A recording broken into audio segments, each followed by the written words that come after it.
women's football was important, not because only to make the ladies or the girls play the game, but also it's changing the social structure of the country.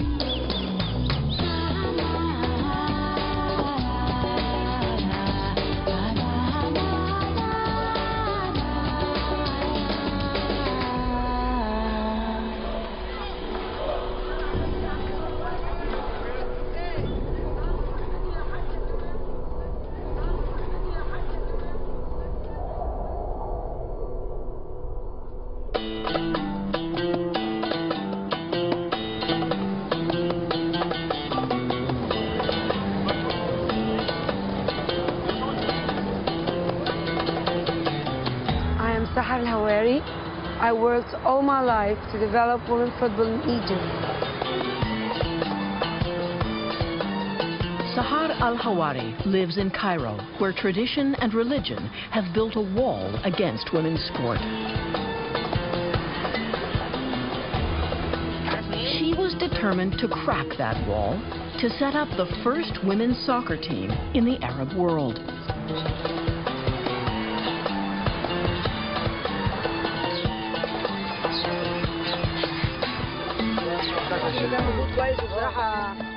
Sahar grew up in a soccer-mad family.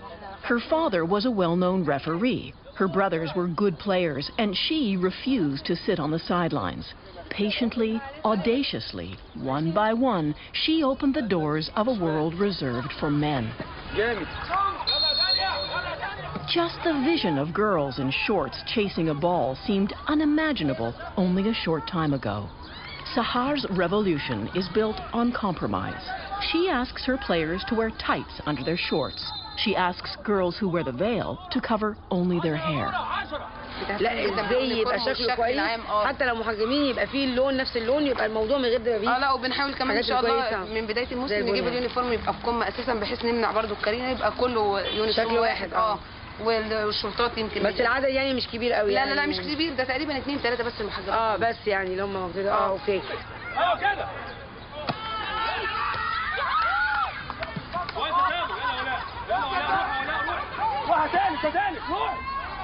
The girls' games attract more and more fans. Soccer is changing the life of women in the country, according to this girl and her father. They're part of the power elite in Egypt. Like here, our culture, they don't really support women going out, and like in some areas they do, but not all areas. So I think this encouraged girls to go out and enjoy doing certain things that we weren't able to do before, yeah? So. And this proof that women can do it, and this gives a great self-confidence to them, and they encourage them to go and to participate in different events.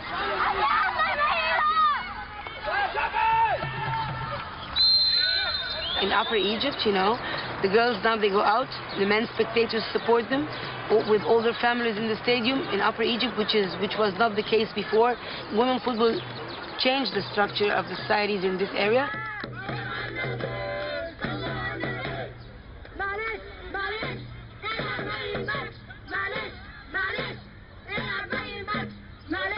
Sahar's crusade has become a family affair. Her son has joined the team. He used to accompany me when he was just 5 years. He grew up in this atmosphere. He's managing a team, his young girls team, and he's starting his management line in football. And I'm teaching him to follow my footsteps, you know.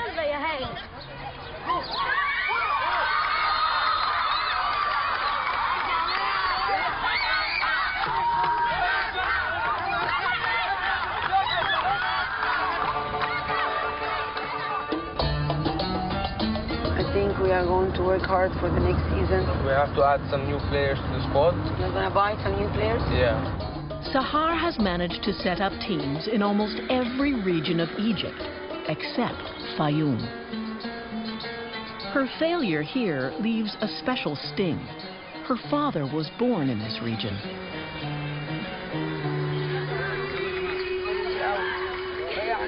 Yeah, we're trying to promote women's football here in Fayoum, because this is where my family is from. Sahar and her son Omar have come to Fayoum for a special game. Their girls' team from Cairo against a local boys' team.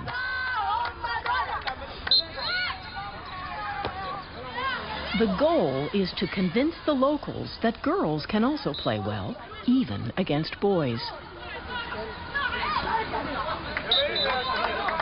And it's very good to see that girls can do it with boys. I mean, and perform well.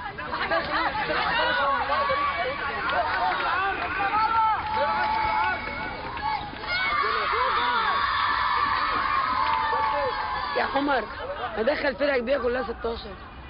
طب ما تقول له لا الشوط الثاني لا. For the girls, the game starts well.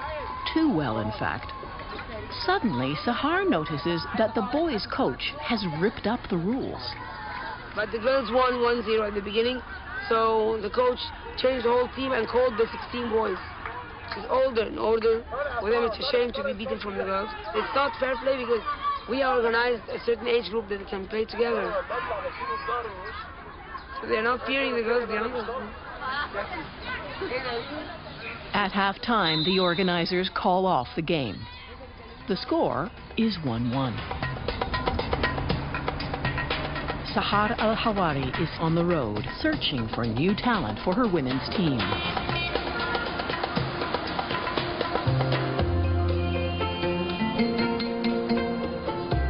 Just 2 decades ago, she had to work undercover. She trained her first team at home for 5 years in secret. This fence, this area was the backyard of my house, which is now starting to be a big tower. And it was the villa at that time where I used to take the girls, and they used to work out here in this small yard, courtyard. I had to get them in my house to secure them. They were girls and we were doing something which was not accepted at that time by anyone in society and in the country. So I had to take them here and try my project and I started from this place, everything. I believed in it, and my dad. And when he passed away, he was in this house also, where I was born. So every bit of memory was here.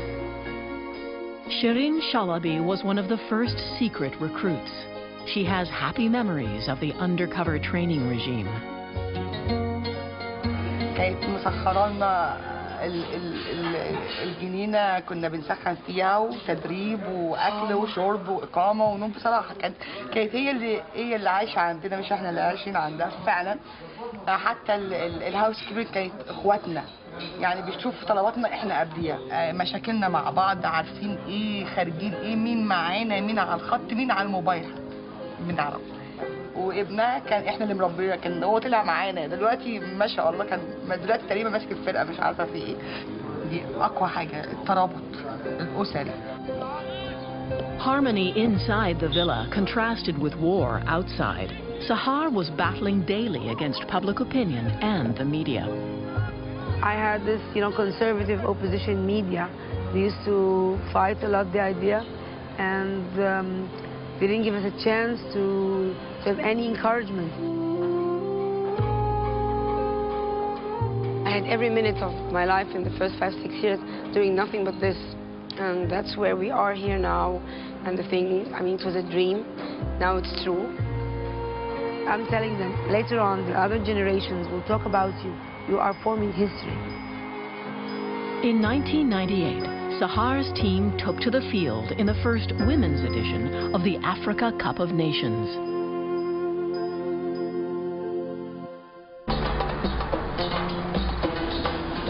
Now we're going to Sayyida Zainab Club. It's a very popular area, and this place I insist to go every now and then and to meet officials in this area because they don't have any support from anyone and they have very little means to develop any game for women especially. So I always help them and try to get them money from the Ministry of Sports, from the Football Association, from international assistance like from FIFA also. Sahar Al-Hawari is scouting in Sayyida Zainab, a working-class neighborhood in Cairo. She's hunting for good players under 20 for the national junior team.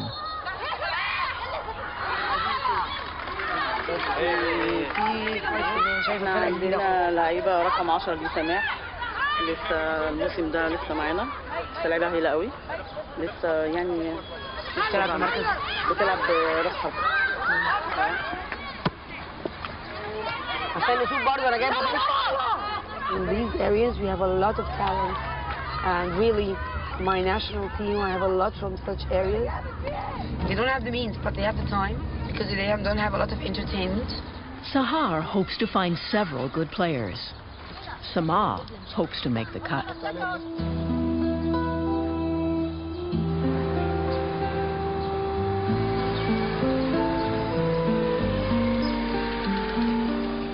أنا اسمي الحسين وبلعب كورة بقالي 8 سنين، وبحب الكورة جدا وساكنة في حي السيدة زينب، وبحب شعب السيدة زينب جدا وبحب الجوامع اللي فيه. اليوم اللي ببقى قاعدة في البيت ببقى متضايقة وقاعدة عشان ما فيش حاجة أعملها في البيت، واليوم اللي ببقى رايحة في النادي ببقى فرحانة جدا.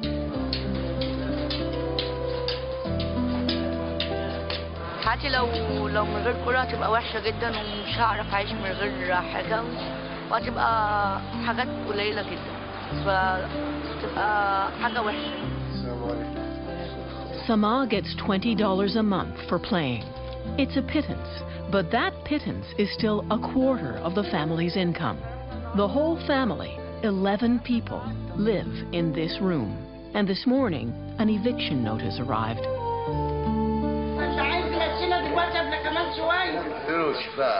نعمل ايه كده؟ ايه؟ بيت قديم بس كانت شقة واحد مأجرها. بقول لك ايه؟ ماشي يلا ألف سلام. عارف 11 نفر في أوضة، 11 نفر. احنا 11 نفر في قلب أوضة ومش عاجب حد. طب أروح لمين؟ ولا عندي شقة ولا عندي بيت ولا عندي عشة هقعد فيها ولا عندي حاجة أبدا. الله هي المخروبة دي اللي أنا قعدت فيه. ما أعرفش إيه ده إيه ده. Sama dreams of soccer stardom. She could help her grandmother find a place for the family. Her uncle thinks she should play, but only if she wears a hijab. وهي لعيبة يعني بتلعب برضه والحمد لله تمام وبتجري في الملعب 100 وبنتفرج عليها وبنشوفها برضه وبتروح نوادي. واللي بيلعب من غير حجاب برضك بينفع بيكبر بياخد على الحجاب وكده، فأنا ما خدتش عليه وأنا صغير عشان كده ما حبيتش الحجاب ولا حبيت حد. مش واخدة على الحجاب واخدة. لا.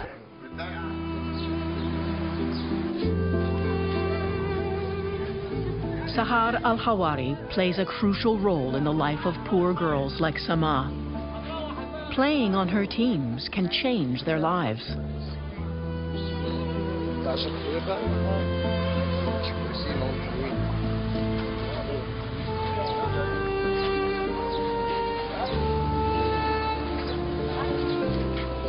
بإذن الله أبقى أحسن من الأول من دلوقتي وبإذن الله أبقى كويسة جدا. إن شاء الله هو ده اللي إحنا عايزينه، يعني إن النادي كبير ياخدك وتبقى حاجة حلوة. هو ده اللي أنا عايزاه عشان أروح حاجة أحسن من كده. أحسن من كده ويديكي قرش حلو برضه، مرتب حلو ليكي وتبقي حاجة عالية يعني. مش حاجة برضه بإذن الله أروح لحاجة أحسن وأبقى كويسة جدا. In a few days, the squad will be picked.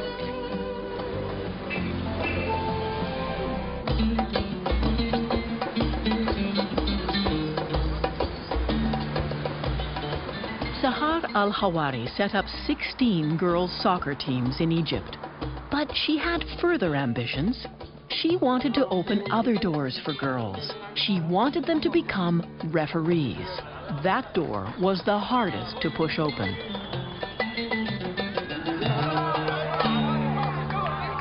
Mona Atala is one of the first female referees, not only in Egypt, but in the Arab world.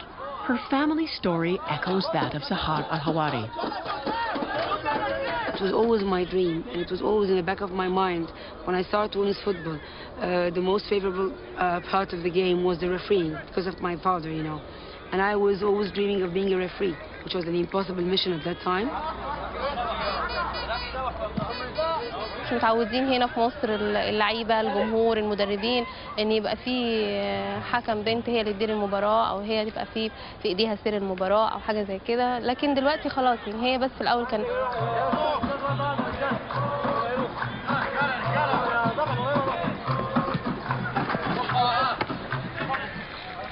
Mona was the first Egyptian woman to referee a Women's World Cup match. She wants to referee at the next Women's World Cup, but her preparation is not quite complete.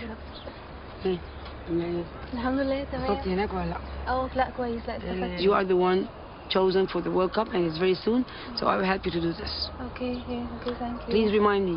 Yeah, okay, thank you. Okay? Okay, You have to call me by next week and we have to do this. This is very important because I mean, the feedback from FIFA is that you are perfect in everything, but you have to improve a little bit language for communication. Yeah, okay, thank you, doctor. Okay, okay, thank you.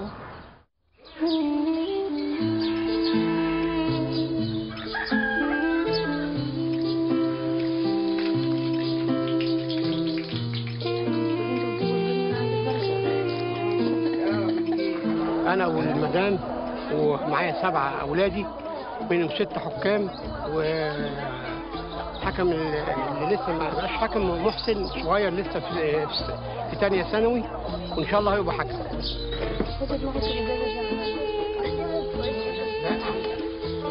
The 3 daughters in the Atala family are referees. There are 42 female referees now in Egypt, far more than in any other country in Africa. لما سني كبر جيت اقدم التحكيم قالوا سنك كبر ممنوع، فكل اللي انا كنت عايزه احققه في نفسي حققته ببنتي. Mona's father signed her up for the referee competition without telling her. زي اي بنت ما بتحبش الكوره اصلا، حتى لما كان يجي في التلفزيون مباراه كوره كانت تحوله. فبالعافيه اقنعتها، طبعا منى بكالوريوس تربيه رياضيه، اقنعتها جامد، بس كانت في معارضه من العيله، من خالها وخالها الثاني ووالدتها والى اخره، يعني ناس كتير في العيله كانوا معارضين.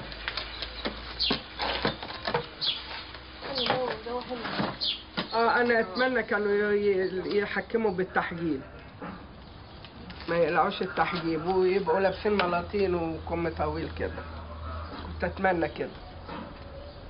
انا قلت لك اللي جوايا بقى. انت هو زعلانه ولا ايه؟ قلت له كده.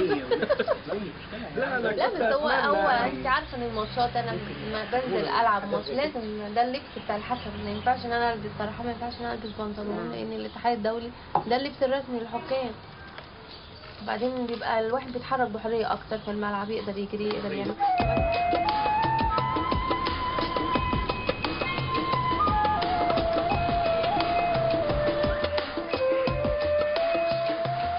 This morning, Mona is going to take a test to see how good her English is.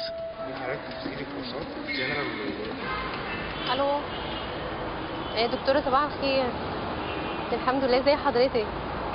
هو 25 مستوى، يعني لو هبدا من الاول انا هعمل امتحان المفروض اختبار يشوف انا في انهي مستوى بالظبط وبعدين ابدا. فما سالته هو قال لي 980، فهو كتير كده عليا، يعني لو ممكن بقى الاتحاد لو ممكن يساعدوا معايا او حاجه. Sahar tells her to enroll right away. She'll take care of finding the money. ميرسي يا دكتوره، ميرسي، ربنا يخليك. باي باي، مع السلامه. باي باي. A soccer referee in Egypt earns prestige, but little money. Mona teaches to make a living. لا زمان ما كانش فيه وعي ده، ما كانش فيه كده، ما كانش فيه ان هي تدخل اي مجال كده لا دلوقتي اتقدمت قوي المرأة في مصر، يعني واخدة حقها. شويه الرجاله يعني وافقوا او رجعوا شويه ان هي تبقى على دماغهم كده، على مغرب تاخد على اخواننا. يلا بابا. With her new English diploma, Mona will have all she needs to referee at the Women's World Cup.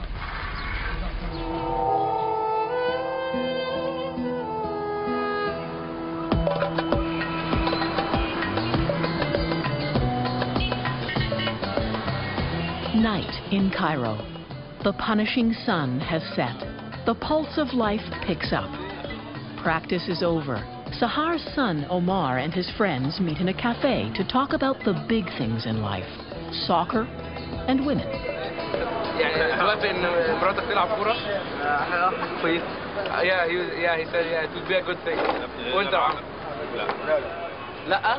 الموضوع ليه؟ مش صح الموضوع بس. يعني انتوا بعض؟ انا ممكن ادرب فرقه نسائيه. ما ينفعش الموضوع ده. ليه بقى؟ لا يعني كده التقاليد هنا كده. انا اقول لك ليه انا بالنسبه لي؟ لان انا مراتي ملتزمه جدا في الدين، دين اسلامي كده، منتقبه. مراتي بتحب الكوره وبتحب انها تلعب كوره، مش تلعب كوره يعني ايه، تتفرج على الكوره كتير يعني. اما بس هو ما ينفعش ان انا اخدها لعبه عشان خاطر ان انا بتصلي وكده، وما ينفعش بس يعني ملتزمه شويه بالدين يعني.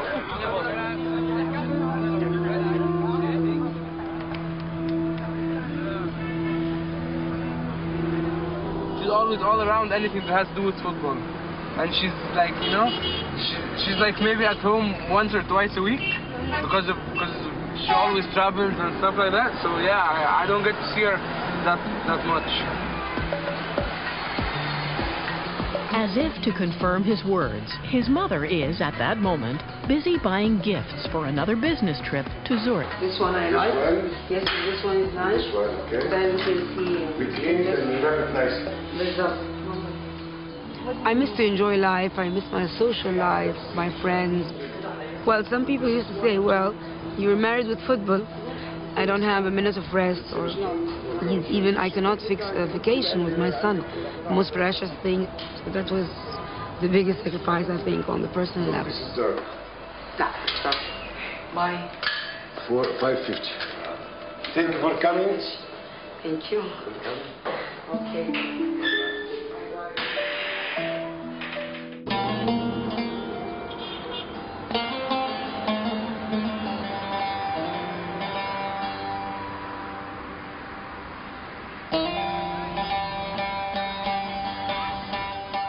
Sahar has come back to Sayyida Zainab. She's deciding on the last picks for the under-20 national team tryouts. Sama makes the cut. احلى ماتش من ساعه لما جيت هنا، احلى ماتش لعبته هو وادي دجله. صراحه كان ماتش جامد جدا. برافو، انا سامعه عنك كلام كويس، فانتوا اتنين بقى شدوا كده عشان ما نعمل منتخب بال20 سنه هاخدكم ان شاء الله. بس السنه نجربكم ونشوف بقى ايه النظام. ماشي. شايفه الدلع خالص. شويه. لا خلاص. So Sama will be going to the training camp, and Sahar will keep scouting. عندك كام سنه؟ عندك 11؟ طب قولي لي بتعملي ايه؟ بتلعبي ايه؟ مركزك ايه؟ راس حربة. جميلة. يلا انت عارفة مين ولا مش عارفة؟ برافو عليك يا سيبوسة بقى. يلا هجيلك بقى اسكندرية واشوفك واشجعك ها؟ يلا برافو يا حبيبي. Back in Fayoum, there's a celebration. It's the annual city festival, and Sahar is taking advantage of it to lobby local and national officials for her dream of a Fayoum women's soccer team. Intending to visit the Minister of Education, and I happen by accident we know him well, so I will grab his attention, and I'm gonna try to, to make use of his being there in order to help me to promote, especially, the cities who really need help. And I think Fayoum will be on top of my priorities. This is my home city. I think it's a bit late, but it's never too late, so. Sahar thinks she's found the way in through football for girls in the schools.